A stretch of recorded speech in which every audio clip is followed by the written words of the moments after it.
களங்கம் இத்துலகம் கழிப்புறமை நெறி விளங்க என்னுள்ளே விளங்குமை பொருளே மூவிரு நிலையின் முடிநடு முடிமை ஓவர விளங்கும் பொறுமைமை பொருளே எழுநிலை மிசையே என் குரு ஆகி வழுநிலை நீக்கி வயங்குமை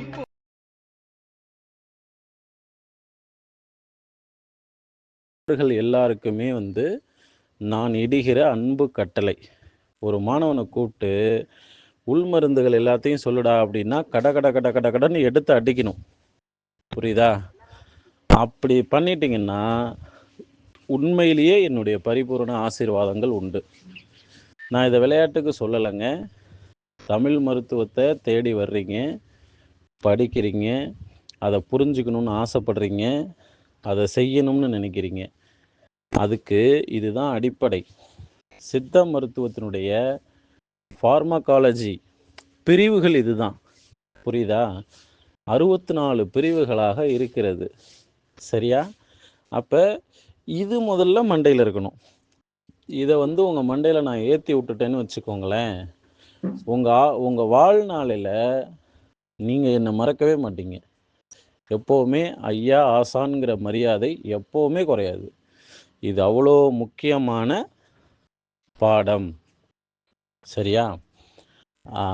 ரெண்டாவது என்னென்னா, உள்மருந்து புறமருந்து ரெண்டுமே மண்டையில் ஏற்றலாம். இல்லைங்க ஐயா, என் கெப்பாசிட்டிக்கு உள்மருந்து ஒரு 32 தான் ஞாபகம் வச்சுக்க முடியும்னாலும் அதையாவது செய்யலாம். சரியா? நான் சொல்லி கொடுக்கறது எதுவுமே உங்களுக்கு இப்போ புரியாது. இன்னும் 10 வருஷம் கழிச்சு ஐயா அன்னைக்கே சொன்னார், நம்ம தான் கேட்கலன்னு உங்களை நீங்கள் குறைப்பட்டுக்க கூடாது. அதை நான் முன்னாடியே சொல்லிக்கிறேன். இப்போ எனக்கு அந்த கமிட்மெண்ட் இருக்குது, இந்த கமிட்மெண்ட் இருக்குது, ஞாபகத்தில் நிற்கலை, இப்படியெல்லாம் காரணம் சொல்லிக்கிட்டு இருந்தீங்கன்னா நீங்கள் உங்களை ஏமாற்றிக்கிறீங்கன்னு அர்த்தம். என்ன ஏமாத்தலை, உண்மையிலேயே சொல்கிறேன், உங்களை ஏமாற்றிக்கிறீங்கன்னு அர்த்தம். சரியா? உங்களை நீங்களே ஏமாற்றிக்க கூடாதுங்கிறதுக்கு தான் இந்த பதிவை நான் கொடுக்குறேன். அதனால் ஒரு ஆசிரியராக உங்களுக்கு நான் எவ்வளோ வேணாலும் ஒத்துழைக்க ரெடியாக இருக்கேன். ஐயா, இதை உங்கள் பக்கத்துலேயே நின்று இந்த 32 மருந்துகளையும் 32 தடவை வாய் விட்டு படித்து நான் மண்டையில் ஏற்றுறேன், அல்லது 50 தடவை எழுதி எழுதி பார்த்து நான் மைண்டில் இதை ஏற்றுறேன் அப்படின்னு நீங்கள் சொல்லிட்டீங்கன்னா உங்களை விட சிறப்பான மாணவர் யாருமே இல்லைன்னு அர்த்தம். சரியா? அதனால் நீங்கள் இதை எப்படி வீட்டில் எழுதி வச்சுக்கலாம். வீட்டில் செவுத்தில் எழுதி வச்சுக்கிட்டு குளிக்க போகும்போது பார்க்கலாம், பல் விளக்கும்போது பார்த்துக்கிட்டே பல் விளக்கலாம். இப்படி எவ்வளவோ ஐடியாக்கள் இருக்குது. அல்லது உங்கள் வாய்ஸ்லேயே இதை ரெக்கார்ட் பண்ணி வச்சுக்கிட்டு கேட்டுக்கிட்டு இருக்கலாம். புரியுதுங்களா? அதனால் இதை தவற விட்டுறாதீங்க. உங்களில் எத்தனை பேருக்கு புரியும்னு தெரியல. ஒருத்தருக்கு புரிஞ்சாலும் சந்தோஷம் அப்படிங்கிற நிலையிலிருந்து நான் இதை உங்களுக்கு சொல்கிறேன். என்ன தெரியுமா? இந்த மருந்து பேர்கள் ஒன்று இருக்குல்ல. இப்போ ஒரு உதாரணத்துக்கு சுரசம் அப்படின்னு ஒன்று இருக்குது. சுரசம்னா ஒரு மருந்து கிடையாது, அது பல மருந்துகள் அது உள்ளே இருக்குது. பல மருந்துகள் இருக்குது. சுரசம் அப்படிங்கிறது நிறையா சுரசம் இருக்குது. 1 இல்லை 2 இல்லை, முடிஞ்சால் நீங்கள் எத்தனை சுரசம் வேணாலும் கண்டுபிடிக்கலாம். சாறுங்கிறது ஒரு சாரா? யோசிச்சு பாருங்க. மூலிகை எத்தனை மூலிகை இருக்குது, அப்போ எவ்வளோ சாறு எடுக்கலாம், எத்தனை வகையான சாறுகள் இருக்குது. அப்போ குடிநீருங்கிறது எத்தனை வகையான குடிநீர் நம்மளால் போட முடியும் இல்லையா? அதுக்கெல்லாம் ஒரு எண்ணிக்கையே இல்லை. அப்போ ஒவ்வொரு மருந்தும் ஒரு பெருங்கருத்தியல். புரியுதுங்களா? இது பல பேருக்கு புரியாது நான் என்ன சொல்கிறேன்ட்டு. ஆனால் புரிஞ்சவங்க எடுத்துக்கோங்க, ரொம்ப நான் சந்தோஷப்படுவேன். ஒவ்வொரு மருந்தும் ஒரு கருத்தியல். அப்போ 64 மருந்துகளுடைய பெயரும் உங்கள் மனசுக்குள்ள மனனமாக இருக்கிறது என்றால் அது வேற லெவல். நீங்கள் வாழ்நாள் முழுக்கம் அசைக்க முடியாத வர்ம சிகிச்சையாளர். நீங்கள் சித்தர்களுடைய மந்திரம் படிக்கிறதெல்லாம் பெரிய விஷயம் கிடையாது. அதனாலலாம் சித்தர்கள் உங்களுக்கு காட்சி கொடுக்க மாட்டாங்க. இதை படிக்கணும், இதை ஏற்றணும் அப்படின்னா சித்தர் உங்களை கைப்பிடிச்சி கூப்பிட்டு போவாங்க. வா, இதுக்கு பேர் தான் சுரசம், இதுக்கு பேர் தான் சாறு, இதுதான் குடிநீர் அப்படின்னு சித்தர்கள் வழிகாட்டல் உங்களுக்கு நேரடியாகவே கிடைக்கும். அதுக்கு இதை நீங்கள் மைண்டில் ஏற்றணும். அதனால் மாணவர்கள்ட்ட நான் கேட்டுக்கிறது என்னென்னா, உங்களை நீங்கள் தான் இதுக்குள்ளே ஈடுபடுத்தணும். உங்களுடைய மனநிலை பற்றி எனக்கு நல்லா தெரியும். உங்கள் மனநிலை இதுக்கு ஒத்துழைக்காது. ஒத்துழைக்க மாட்டேங்கிறதுக்கு தான் பல காரணங்கள் வரும். புரியுதா? அப்போ என்ன செய்யணும்? உங்கள் மனசை இறுக்கி பிடிச்சி இந்த 64 மருந்துகளுக்குள்ளே பயணிக்க வைக்கணும். நீங்கள் யாருக்கிட்ட படிக்கிறீங்க? படிக்கிற குருவை புரிஞ்சுக்கிறதுக்கு ஒரு விஷயம் சொல்கிறேன். என்னுடைய மனம் இந்த 64 மருந்துகளில் தான் எப்போதும் பயணிக்கும், உலவி திரியும். நான் ஓய்வெடுக்கிறதும் அந்த 64 மருந்துகளுக்குள்ளே தான். நான் சுறுசுறுப்பாக இருக்கிறதும் அந்த 64 மருந்துகளுக்குள்ளே தான்.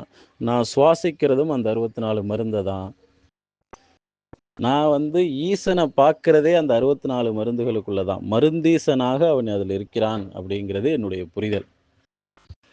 அதனால் இந்த உருளைக்கிழங்கு அன்னைக்கு நான் சாப்பிடலாம் அப்படின்னு சொல்லலை. அது எந்த முறையில் சமைச்சாலும் அது வாய்வு வாதத்தை அதிகம் செய்யும். சரிங்க. பசி வரக்கூடிய நேரத்தில் அந்த பசிக்கு தேவையான அளவில் அதை எடுத்துக்கிட்டோம் அப்படின்னா அது நியூட்ரிஷன் தான். அதில் எந்த விதமான மாற்று கருத்துமே இல்லை. சப்போஸ் உங்களுக்கு அளவு அதிகமாகுது, தொடர்ந்து அதே எடுக்கிறீங்க அப்படின்னா அது வாயுவாக மாறும். உடம்புல அங்கங்கே பெயினை கொடுக்கும், வலி கொடுக்கும். சரிங்களா? மனித வாழ்வுங்கிறது அப்படியானது அல்ல. மனித வாழ்க்கையில் நம்ம இவ்வளோ காய்கறிகள், பழங்கள், கீரைகள், இறைவன் எண்ணிக்கையில் அடங்காத அளவுக்கு எல்லாத்தையும் படைச்சு வச்சிருக்கிறான். அதை விரும்பியதை விரும்பியபடி சாப்பிட்டுக்கிட்டு சூப்பராக வாழ்கிறது தான் வாழ்க்கை. அதனால் இப்படிலாம் அது எடுக்கணுங்கிற தேவை இல்லவே இல்லை. புரியுதுங்களா? பட் இது பிடிச்சிருக்கு, செஞ்சு பார்க்குறேன், ஒரு விளையாட்டாக செய்கிறேன் அப்படின்னா நீங்கள் செய்யுங்க. அதுக்கு நான் எதுவுமே சொல்லலை. புரியுதுங்களா? எப்போதுமே ஒரு கேள்விக்கு பதிலோ அல்லது ஒரு சப்ஜெக்டோ ஐயா வாயிலேருந்து எப்போ வரும் அப்படின்னு காத்திருக்கணும். அது தவறு கிடையாது. ஏன்னா நம்மளுடைய நீண்ட நாள் காத்திருப்புக்கு பிறகு ஐயா வாயிலேருந்து ஒரு சப்ஜெக்ட் வந்ததுன்னா அது அவ்வளோ தீர்க்கமாக இருக்கும், அது அவ்வளோ உறுதியானதாக இருக்கும், அது அவ்வளோ உண்மையானதாக இருக்கும். புரியுதுங்களா? நான் ஒரு 10 பேரை கையில் வச்சுக்கிட்டு பாடம் நடத்திக்கிட்டு இருக்கும்போது எல்லாருக்கும் ஆனதை நான் கொடுக்கணும் இல்லையா? கலந்து கலந்து கலந்து வரணும் இல்லையா? அதுக்காக ஐயாவை புரிஞ்சுக்கிட்டு ஒத்துழைப்பு கொடுங்க. எடை குறைப்பு சம்மந்தமாக நம்ம பேசுவோம். சரிங்களா? ஒரு வகுப்பில் அது வரும். ஏன்னா நாளைக்கு நீங்கள் சிகிச்சை கொடுக்கும்போது எடை குறைக்கணும்னு உங்ககிட்ட வந்தாங்கன்னா கண்டிப்பாக நம்மளே எடையாக இருக்கோம், எப்படி அவங்கள குறைக்கிறதுன்னு தோணக்கூடாது இல்லையா? நம்மளும் குறையணும், அவங்களுக்கும் குறைச்சி காட்டணும். அதனால் நான் பேசுகிற ஒவ்வொரு சப்ஜெக்டையும் கவனிச்சுக்கிட்டே வந்தீங்கன்னா முன்னுக்கு பின் முரண்பாடு இருக்காது, தெளிவாக இருக்கும். ஒவ்வொரு வகுப்புலேயும் நமக்கு அடுத்தடுத்த கட்ட புரிதல் தான் ஏற்படுமே தவிர முரண்பாடு வராது, குழப்பம் வராது. அதனால் எல்லா வகுப்பையும் கவனிங்க. ஒரு குரு உட்காந்துட்டு பாடம் நடத்திக்கிட்டு இருக்காரு அப்படின்னா கவனிக்கணும், எல்லாத்தையும் கவனிங்க. ஒவ்வொரு வார்த்தையும் முக்கியத்துவம் கொடுங்க, புரிஞ்சுக்கிட்டு செய்யுங்க. அந்த பாடம் வர்ற வரைக்கும், உடல் எடையை குறைக்கிறதுக்கான பாடம் வர்ற வரைக்கும் நம்ம அதுக்காக என்ன செய்ய முடியுமோ அது எல்லாத்தையும் செஞ்சுக்கிட்டு இருங்க. நம்ம மனசுக்காக தோணும் இல்லையா? எப்போவுமே எடுத்தோன்னையுமே அடுத்தவன் பேச்சை கேட்கக்கூடாது. நமக்கு எடை குறைக்கணும்னு ஒரு தேவை இருக்குது. அதாவது என்னுடைய பாடம் வர்ற வரைக்கும் நீங்கள் என்ன பண்ணணும்னு சொல்கிறேன் நான். நமக்கு எடை குறைக்கணும்னு ஒரு தேவை இருக்குது.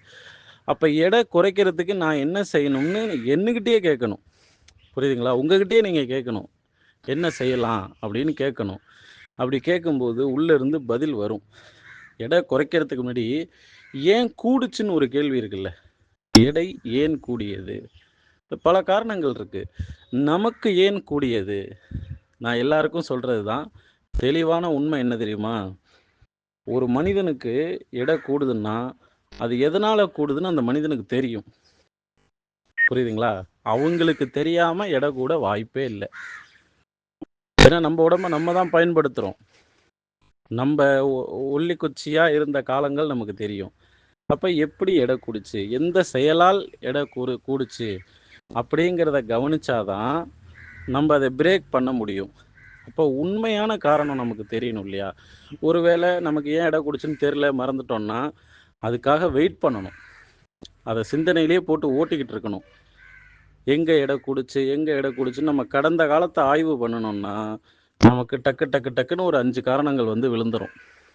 அந்த 5 காரணங்களையும் என்கிட்ட சொல்லி இதெல்லாம் இருக்குமான்னு அதுக்கப்புறம் தான் கேள்வி கேட்கணும். எனக்கு நினைவு தெரிஞ்சு இந்த விஷயங்கள்லாம் நான் செஞ்சுருக்கிறேன், இதனாலலாம் எடை கூடியிருக்கும்னு எனக்கு தோணுது, இது உண்மையா பொய்யா ஐயா அப்படின்னு கேட்கணும். அப்படி கேட்டிங்கன்னா தெளிவான பதில் கிடைக்கும். இந்த உடல் எடை குறைக்கிறதுக்கான பயணத்தை வந்து ரொம்ப அழகாக ஸ்டார்ட் பண்ணலாம். Very good. அதனால் அந்த பாடம் வர்ற அன்னைக்கு உங்களுக்கு வந்து ரொம்ப உற்சாகமாக இருக்கும், சந்தோஷமாக இருக்கும், பெரிய ஆனந்தம் கிடைக்கும். ஏன்னா நம்ம மாணவர் இதை கேட்டிருக்கார் அப்படிங்கிற கான்சியஸோடு தான் அதை நான் எடுப்பேன். அதனால் காத்திருப்பு நல்லது. ஒரு ஒரு உண்மை கிடைக்கிறதுக்காக கண்டிப்பாக காத்திருக்கணும்.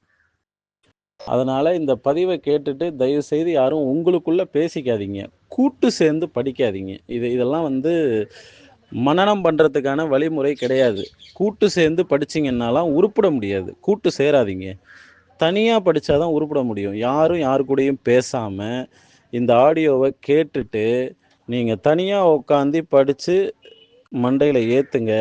இது உங்கள் வாழ்நாள் முழுக்க பயன்படும் அப்படின்னு சொல்லி வாழ்த்தி நிறைவு செய்கிறேன். எல்லாரையும் நான் நல்லபடியாக எதிர்பார்க்குறேன். 64 மருந்தையும் ஃபிங்கர் டிப்ஸில் வச்சுருக்கேங்க ஐயா, நீங்கள் எப்போ கேட்டாலும் நான் சொல்ல ரெடி அப்படின்னு நீங்கள் உருவாயிட்டீங்கன்னா என்கிட்டேருந்து உங்களுக்கு கிடைக்கின்ற ஆசீர்வாதம் அளவற்றது.